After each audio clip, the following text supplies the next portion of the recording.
नमस्कार दोस्तों, मैं आज आप लोगों को बहुत famous writer doctor Joseph Murphy की बुक से एक सक्सेस स्टोरी सुना रही हूँ। जब हम सक्सेस स्टोरी सुनते हैं तो वो जो विचार हैं हमारे जो सबकॉन्शियस माइंड तक है अपने आप पहुँच जाते हैं। सबकॉन्शियस माइंड को ये लगता है कि जब वो व्यक्ति इस तरीके से कर सकता है तो मैं क्यों नहीं कर सकता। और आपके ये सबकॉन्शियस माइंड की रीप्रोग्रामिंग होती है और बिना कुछ प्रयास किए ही वो सक्सेस स्टोरी आपके माइंड तक पहुँच जाती है। और जब हमारा अवचेतन मन किसी चीज़ को ग्रहण कर लेता है तो आपके जीवन में वे सारी चीज़ें आ जाती हैं। तो ये स्टोरी है डॉक्टर जोसेफ मर्फी ने एक फ़ादर के बारे में लिखी है।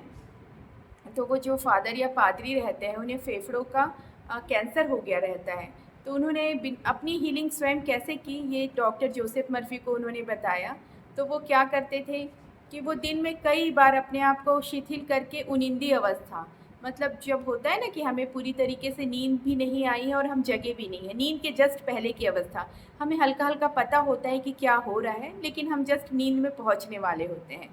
तो वो सोफ़े पे या पलंग पे लेट जाते थे और बार-बार अपने आप को कहते थे कि मेरे शरीर के सारे अंग शिथिल हो रहे हैं, मेरे हाथ शिथिल हो रहे हैं, मेरे पैर शिथिल हो रहे हैं, मेरा मस्तिष्क, मेरा फेफड़ा, मेरा हृदय शिथिल हो रहा है, मेरा संपूर्ण अस्तित्व शिथिल हो रहा है। ऐसा वो अपने आप को 3-4 बार कमांड देते थे और उसके बाद उन्हें हल्की-हल्की नींद आने लग जाती थी।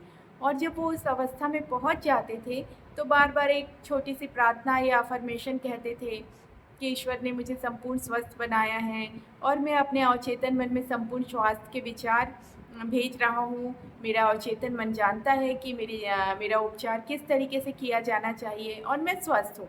इस तरीके से वो 3-4 छोटे-छोटे वाक्य दोहराते थे और ये ऐसा वो दिन में कई बार करते थे, 4-5 बार, और कुछ दिनों तक उन्होंने किया। और उसके अवचेतन मन ने उस बात को ले लिया। वो क्योंकि नींद के पहले वाली उनिंदी अवस्था में वो ये विचार भेजते थे, तो उनके अवचेतन मन ने इस बात को ले लिया और कुछ दिनों बाद जब उन्होंने चेक कराया तो पता चला कि उनका जो फेफड़े का जो कैंसर है वो पूरी तरीके से गायब हो गया है। तो ये जो सक्सेस स्टोरी बहुत फ़ेमस राइटर ने अपने बुक में जगह दी है।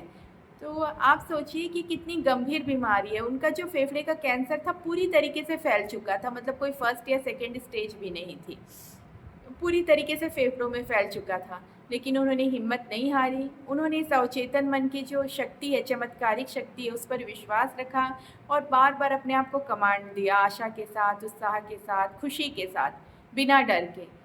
तो हम भी किसी भी तरीके की बीमारी, चाहे वो छोटी हो या बड़ी हो, उससे पूरी तरीके से बाहर आ सकते हैं। देखिए, हमारे शरीर की कोशिकाएँ कुछ दिनों में नई कोशिकाएँ बन जाती हैं, पुरानी कोशिकाएँ मर जाती हैं। तो जब वो पुरानी कोशिकाएँ मर जाती हैं और उसकी जगह नई कोशिकाएँ बनती हैं, तो वही रोग कैसे रह सकता है? वो रोग बस हमारे विचारों में है।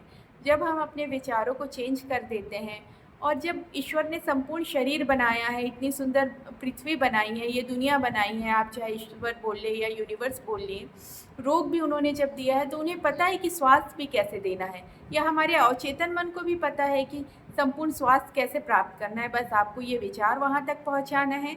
जिस तरीके की वो प्रक्रिया पादरी ने की थी कि वे बार-बार अपने आप को शिथिल कर लेते थे और उनिंदी अवस्था में पहुँच जाते थे, इस तरीके से हम भी करके और अच्छे-अच्छे अफ़र्मेशन बोलकर कि मेरे शरीर में संपूर्ण स्वास्थ्य के विचार पहुँच रहे हैं, मेरा संपूर्ण अस्तित्व इस विचार को ग्रहण कर रहा है, मैं पूरी तरीके से स्वस्थ हूँ, मेरे अवचेतन मन को पता है कि उपचार किस तरीके से किया जाता है। इस तरीके के वाक्य बार-बार बोल के हम भी अपने अवचेतन मन को मैसेज या कमांड दे सकते हैं और जो कमांड या जो मैसेज हम उसे देंगे वो उन्हें हमारे जीवन में ले आएगा।